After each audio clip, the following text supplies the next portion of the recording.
Hey guys, Brandon Whiskey River. I need to restock that small bubble. I just realized that. Well, I clicked that.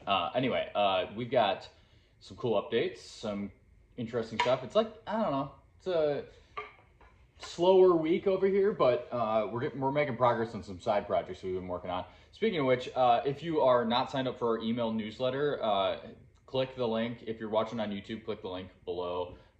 Get signed up because we have an inventory drop coming very soon to our newsletters subscribers. That's how it works around here, right? Newsletter subscribers get first dibs. We let them know about inventory before so that they can get the it's free, right? Like we give first dibs for free. You get first dibs, and sometimes stuff sells out to just the email subscribers. So it's important to be signed up if you want to get first dibs and you want to hear about when we get stuff. So do that, sign up. We do special deals and stuff, special offerings in there. We tell stories, we give tips on axe hanging and restoration, and we talk about our auctions and all of that stuff. So it's just like a typical company's small business newsletter, but it comes from me. So yeah, if you want to hear about my thoughts and cool things that I find or share, head over there. So this is our previously made 24-inch pack axe handle. This handle is 24 inches overall. It has a small eye. The eye is only 2 inches. This handle we discontinued last year. It had a twist in it. The pattern went bad slowly. There's actually, we noticed the twist last year as we did a production run, and I was like, weird. So I wanted to get rid of it. I think something happened with the pattern. The aluminum pattern might have gotten dropped or something. So we discontinued it. This has been our top asked for handle in our email inbox, and being like, hey, when you can get that pack axe handle back in stock. So I just want to let you guys know that we have a pack axe handle prototype right here, which you've seen in the auctions. We've done some like whatever, but this is coming out very, very soon, and I would suggest being signed up for the newsletter. Heritage swell, 2 1/4 at the shoulder. 2 1/4 at the shoulder, just a touch over 2 1/4 at the shoulder. So this is going to be great for boys axes and pack axe, building like a pack axe. So that's why we're calling it the pack axe handle. But yeah, you can see, look at that. Nice palm swell. So these are them side by side, right? So you got a little bit more curve to the top one, to the new one. And then you got a little bit of length. You got an additional, we got, again, tall eye, right? We want to make that eye super tall, so you guys can work however you want to hang it on that shoulder. From the point of the shoulder up to the top is 4 3/4 inches. So it feels great in your hands. Everybody who got one in the auction, whether it's Osage or leopard wood or zebra wood or any of those, have been super happy with it. So I will be sharing some pictures of what those look like with heads hung on them. Redbeard, Ed from Redbeard Custom Knives and Axes, or Custom Knives and Tools, I can't remember the exact business name, but Ed did a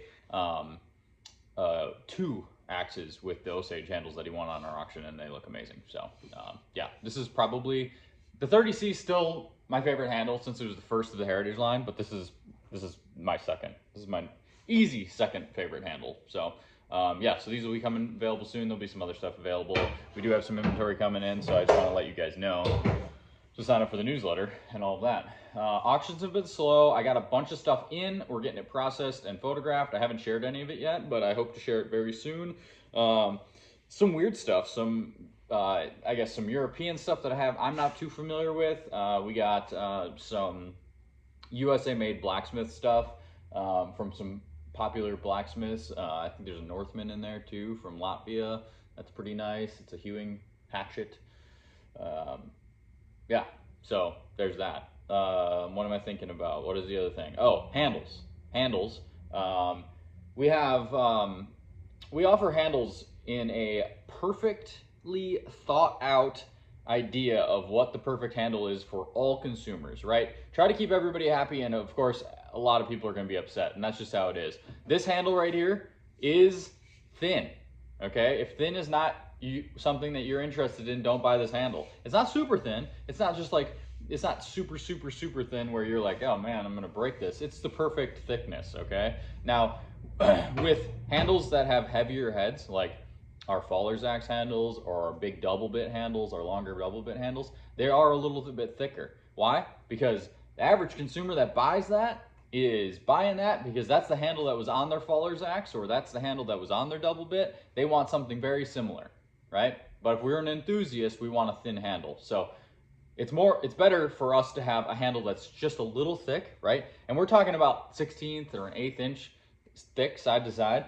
It's easy to take that off with a rasp. It's easy to take off with a draw knife. However you decide, a sander, however you decide to do it. So if you're like, man, this last handle that I got from Whiskey River is really thick, think about it. Think about what size head it's made for, and think about how the average consumer is. If we made only thin handles, we would go broke by a bunch of people who don't know how to hang an axe, don't know how to swing an axe, and don't know anything about axes, buying our handles and then using them. It's just how it is, right? We can't only market to the super niche axe enthusiasts. There are a lot of us out there, right? Axe junkies, axe addicts, axe nerds, right? There's a lot of us, but we can't keep our lights on with only that. We have to be able to run Google ads and market to new people and get new people into the hobby. That's something that I'm super focused on with Whiskey River and have been for quite some time, has been like educating the public at trade shows. That, you know, I'm going to horse shows selling axes and handles and tool handles. It's like there's a lot of folks there who are not familiar with axes. Maybe they've seen them online, or maybe they have a couple of them, but they have never restored one themselves. So when you are in the scale of enthusiast wants super thin whippy handle to user wants to have an axe handle for his cabin, the axe at his cabin, and you know, thinks it needs to be thicker to be stronger because his grandkids keep breaking them. Like, there's a happy medium in there, and we are at that happy medium. Our Faller's axe handle just you know, is like a perfect example of that. The Faller's axe handle gets beat on, man. The timber faller buddies that I have, they beat on axes. Like, it's not going to be a thin whippy handle out in the woods. You're swinging it sideways at a tree, you're missing, you're hitting plastic wedges, you're zinging it off the handle, you might be bumping it, tossing it in the back of a truck, might be throwing it inside the cab of a skidder.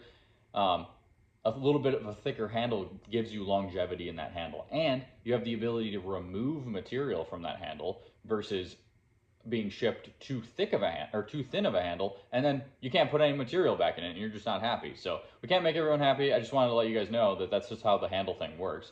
Again, I need to do a handle video and just blab on about handles for an hour or something like that, but that's just how it is. So Osage handles, we have Osage handles, and that's a question that we get asked a bunch, is like, where does Osage land on this? You guys did an auction with a bunch of Osage handles in it. It's like, Osage makes a great handle material. It's denser than regular hickory, I guess, that we use.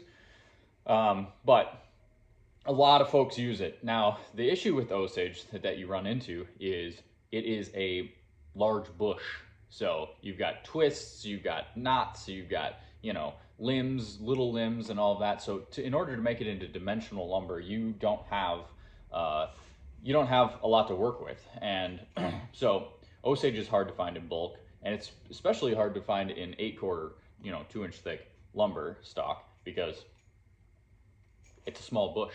It's like, you know, typical, if you've ever seen an Osage tree, or you know, in field lines, they're like this big. You know, sometimes you get them like this big at the base, but then they only come off the ground like this far before they crouch out into something else. So yeah, Osage, if you can find it in straight, you know, in a straight board form, which it's out there, it's gonna make a great axe handle. They brown as they age, which is super cool. Like an old Osage handle becomes like this deep dark caramel brown, which is awesome. So when they're you know, freshly turned, they almost look like this color. You know, like they've got an orange tinge to them. But as UV light hits them and stuff, and as they're oiled, they look great. So that's the question that I've been getting in the email inbox, is like, does Osage make a good axe handle to swing? And it definitely does. It definitely does. It's got some spring to it like hickory, and it's super dense and tight grain. So yeah, there's that. Shipping, right? We've been getting like we don't have issues lately. I mean, in the last couple of years, we haven't, since we moved into this building, we haven't had issues with people being like, "Where's my package? It hasn't shipped yet." But that's happening like this last week, and I wanted to put an end to it. So if you're watching this and you're like, "Wow, what are Whiskey River shipping times?" Here it is. 3 to 5 days, 3 to 5 business days after you order, the package leaves our warehouse. Do we get them out sooner? Yes. Do we get them out slower? Rarely. Rarely. If they're placed on the website and not from a different avenue of like, wholesale or off of Etsy or eBay or something like that. If it's off of our website, whiskeyrivertrading.com, 3 to 5 business days. We're even really close to that on our bid.whiskeyrivertrading.com auction site. Very close to that. So if you order something on like a Friday at like noon, and it doesn't go out until Monday, if you're in my customer service inbox complaining that it hasn't went out and that you need to outsource all of your fulfillment, you need to bring on this company that'll handle all your shipping because they ship within an hour, guaranteed, all that. The death of Whiskey River will be that. I'm not outsourcing any of our shipping, any of our quality control, any of our products. It's just how it is.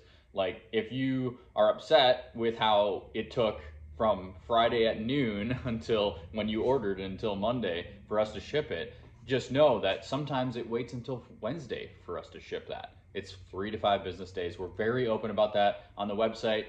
If you click priority shipping as the option, that's just what the post office calls it. Like, it's not any faster. UPS Ground, which is what we ship and try to ship everything out of, unless the customer selects otherwise, UPS Ground is usually faster than priority by like multiple days, and you can get good tracking on it and all of that. So I just wanted to come out here and be like, yo, this is like, we ship as fast as we can, right? And we are not interested in any outsourcing of fulfillment. Like, that's Amazon stuff. That's Amazon culture that has caused so many small businesses to go out of business because they're trying to compete with that, and they're outsourcing and handing away 15, 20, 30% of their margins to these fulfillment companies. And what's happening? They're not able to keep their lights on. And what are they doing? They're just sitting in a little office cubicle with like no product around them. Like, zero interest in that. I like this product. I use this product. I love going over the shelf and looking at axe handles. I love looking at new product that comes in. I love inspecting it before it goes in the box. All of us do here. We all take pride in what we're shipping out. We don't ship out things that we don't want to own ourselves. So, that being said, thank you for the patience to all of you. I know it's just a few bad apples this week on the why is shipping taking so long, but yeah, I wanted to say thanks to everybody who does have patience with us and knows that we're a small business. We're a small team. Like, there's only a handful of us here. This isn't like a corporation. I mean, I'm standing in a 2,000 square foot building here. We're not some mega warehouse, mega fulfillment center. We've got handwritten labels on our boxes for our, we're not running around with scanners and all of this other stuff. So that's it. Everything's packaged by us. Everything's shipped by us. Everything's curated by us. Every product's picked out by us. It's just how it is. We're a boutique retailer, and that's just, I just wanted to come on here and let you guys know that if you're wondering why it takes so long to ship, it's because we take pride in what we do. So that's that. Again, if you're not signed up for our newsletter, sign up for our newsletter. You can head over to the website and type in newsletter into the search bar and it'll pop up and you can sign up there, or you can click the link below and type your email in and we'll send you an email when cool things come in stock, which, like I said, we got stuff coming soon. Be good, guys.